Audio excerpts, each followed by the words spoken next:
Hello students. आज हम लोग इकोलॉजी के एक इम्पॉर्टेंट टॉपिक्स जिसको हम पारितंत्र या इकोसिस्टम कहते हैं, आज हम लोग इकोसिस्टम के बारे में बात करेंगे। About what is ecosystem. तो जो हमारा पारिस्थितिकीय जो इकोलॉजी है, इकोलॉजी को की स्टडी हम मॉडर्न कंसेप्ट पर इकोसिस्टम के रूप में करते हैं। इकोसिस्टम ही कहा जाए कि इकोलॉजी है। Ecosystem is a basic structural and functional unit of ecology. यह इकोलॉजी का क्रियात्मक और संरचनात्मक इकाई है। हम कहीं पर भी जाते हैं तो वहाँ का एक इकोसिस्टम होता है। वहाँ पर जो भी जैव और अजैव, जीवित और निर्जीव जो पदार्थ होते हैं, उस सब मिलकर एक व्यवस्था बनाते हैं। उस व्यवस्था को ही, उस मैनेजमेंट को ही हम इकोसिस्टम के नाम से जानते हैं। उसमें सभी चीजें इंक्लूडेड होती हैं, चाहे लिविंग हो चाहे non living, everything. Water, air, soil, bacteria, fungus, जो भी माइक्रोब्स है, जो भी एनिमल्स, ह्यूमन, सबको उसमें कंसीडर किया जाता है। सभी उस इकोसिस्टम के अंदर, उस पारितंत्र के अंदर आते हैं। Ecology is a interaction between organism and it's environment. जो पारिस्थितिकी है और जीव और उसके वातावरण के बीच के संबंधों का अध्ययन है। तो परितंत्र क्या है? तो ecosystem is a interaction between organism and it's physical environment. Organism और उसके फिजिकल इन्वायरमेंट, उसके भौतिक जो पर्यावरण है, उनके बीच का जो संबंध है, इस संबंधों का अध्ययन ही क्या कहलाता है? पारितंत्र कहलाता है, इकोसिस्टम कहलाता है। और इकोसिस्टम जो टर्म है, उसको सबसे पहले ये जी ट्रांसले नामक साइंटिस्ट ने 1935 में दिया था। 1935 ये G Tansley for the first time coined the term ecosystem. Ecosystem के अंदर दो तरह के कंपोनेंट्स होते हैं। एक इसका जो भाग होता है वह जीवित होता है, निर्जीव होता है। दूसरा भाग इसका जीवित होता है। जो निर्जीव भाग होता है उसको हम अजैव घटक कहते हैं। जो इसका जीवित भाग होता है उसको हम जैव घटक कहते हैं। जो अजैव घटक होता है, जो एबायोटिक फैक्टर होता है, वह बायोटिक फैक्टर से जुड़ा होता है। इनके बीच एक इंटरेक्शन होता है। तो ecosystem is interaction between abiotic and biotic factor.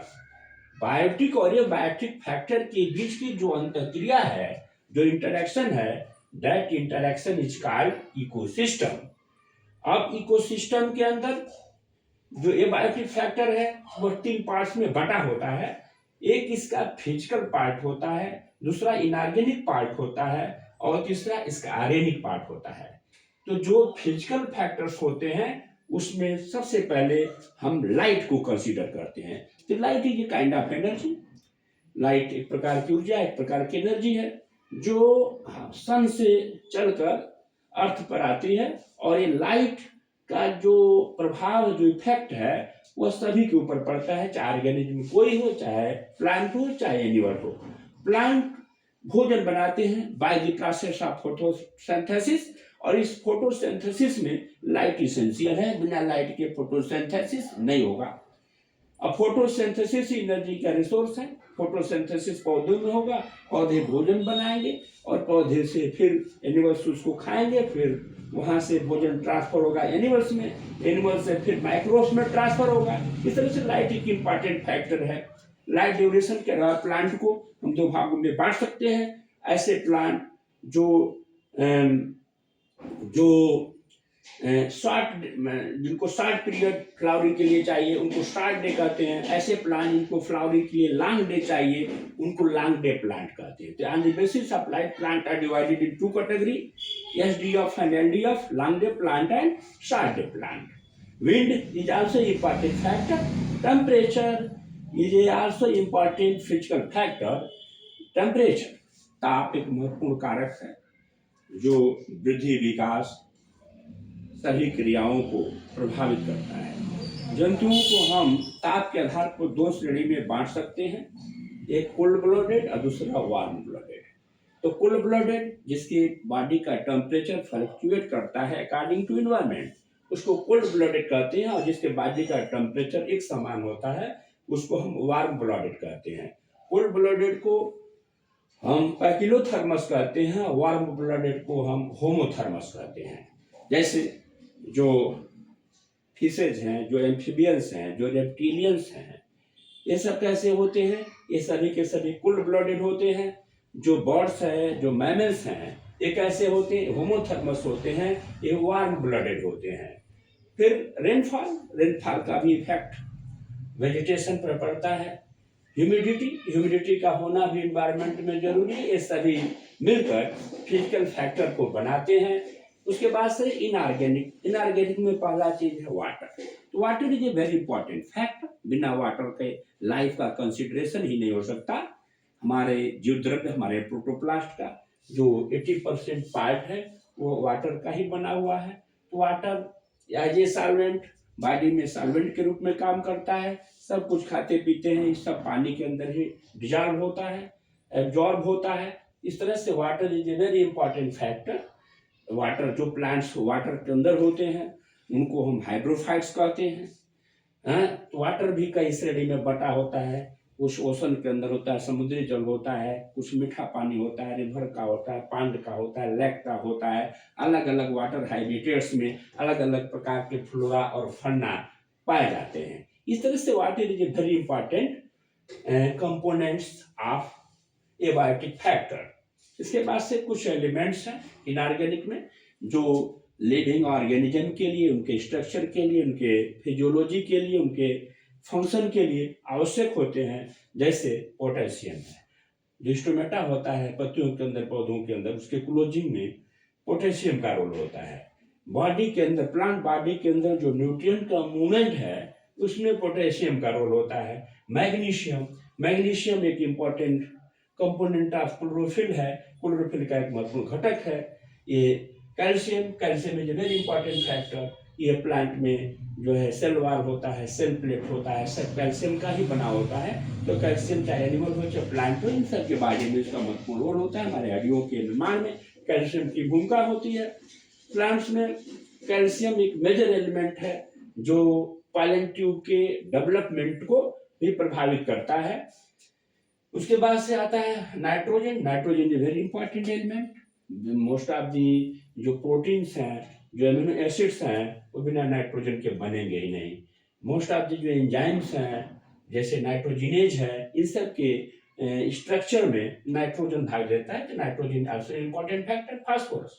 Phosphorus nucleic acid, DNA RNA नहीं बनेगा अगर फास्फोरस ना हो। तो फास्फोरस जो है एक इम्पॉर्टेंट कंपोनेंट है, प्लांट हो चाहे एनिमल, सबके शरीर में फास्फोरस का होना आवश्यक है। तो फिजिकल फैक्टर में फास्फोरस। फिर सल्फर एक इम्पॉर्टेंट कंपोनेंट है जो प्लांट ग्रोथ के लिए भी जरूरी होता है। सल्फर कंटेनिंग 2 एमिनो एसिड है, सिस्टीसिन और मेथिओनिन। इस तरह से सल्फर भी एक इम्पॉर्टेंट कंपोनेंट है, एबायोटिक फैक्टर में एक इम्पॉर्टेंट कंपोनेंट के रूप में काम करता है। अब आते हैं हम ऑर्गेनिक में कार्बोहाइड्रेट्स है, प्रोटीन है, फैट है, ह्यूमस है। कार्बोहाइड्रेट एनर्जी गेनिंग सब्सटेंसेज होते हैं। प्रोटीन स्ट्रक्चर बॉडी को बनाने वाले, सेल को बनाने वाले कंपोनेंट्स होते हैं। फैट स्टोरेज फूड मटेरियल्स होते हैं। और जो ह्यूमस है ये सॉइल का ऊपरी लेयर होता है जो ऑर्गेनिक मटेरियल से रिच होता है, जिसके ऊपर प्लांट कम्युनिटी तेजी के साथ ग्रो करती है। अब आते हैं हम इसके बायोटिक फैक्टर के बारे में कि इकोसिस्टम का जो बायोटिक फैक्टर होता है वो 3 भागों में बंटा होता है। फर्स्ट प्रोड्यूसर, सेकंड कंज्यूमर और थर्ड डिकम्पोजर्स।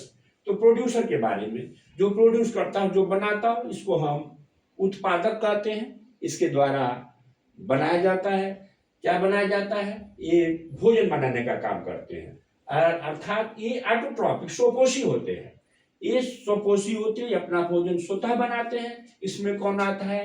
तो most of the green plant, ऐसे पौधे जो हरे होते हैं जिनमें क्लोरोफिल पाया जाता है, ये सब प्रकाश संश्लेषण करके ऑक्सीजन और भोजन दोनों का उत्पादन करते हैं।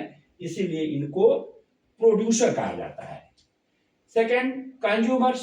कंज्यूमर्स कौन होते हैं? ये हेटेरोट्रॉपिक होते हैं, ये अपना भोजन स्वयं नहीं बनाते हैं, ये भोजन के लिए इस प्रोड्यूसर पर डिपेंड होते हैं। इस कंज्यूमर्स को हम 3 ऑर्डर में बांट सकते हैं, consumer first, consumer second, consumer third.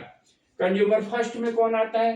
ये हर्बिवोरस होते हैं, ये शाकाहारी होते हैं। कंज्यूमर सेकंड में जो इनको खाते हैं, कंज्यूमर थर्ड में जो इन दोनों को खाते हैं, और जो टॉप क्लास का जो कार्निवरस है, इसको हम चौथे श्रेणी में रखते हैं। इन सभी को ये इंगल्फ करता है, इन सबको ये भोजन के रूप में लेता है। लास्ट में जो बायोटिक कंपोनेंट की बात आती है, इसमें आते हैं डिकम्पोजर्स।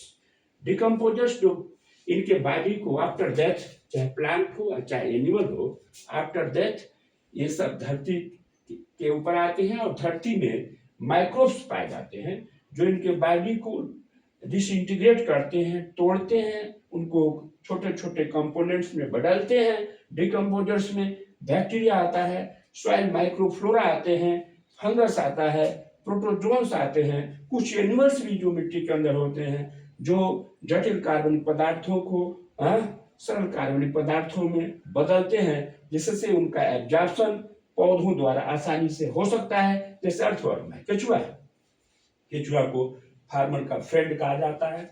यह सॉइल को ह्यूमस रिच बनाता है, उसके अंदर पोर डेवलप करता है, और एक इम्पॉर्टेंट जो फर्टिलाइजर है वो इसके द्वारा, केचुए के द्वारा दिया जाता है, जिसको हम वर्मी कंपोस्ट कहते हैं। तो this is about ecosystem. Ecosystem के बारे में हम ये सब जानेंगे। Ecosystem is a very important heading in ecology. In most of the examination, the question coming about ecosystem, Python से रिलेटेड बहुत सारे क्वेश्चन विविध परीक्षाओं में पूछे जाते हैं। इस तरह से आप इनके बारे में, इन चीज़ों को याद रखेंगे जो आपके लिए काफ़ी महत्वपूर्ण है। This is about ecosystem. Okay, thank you.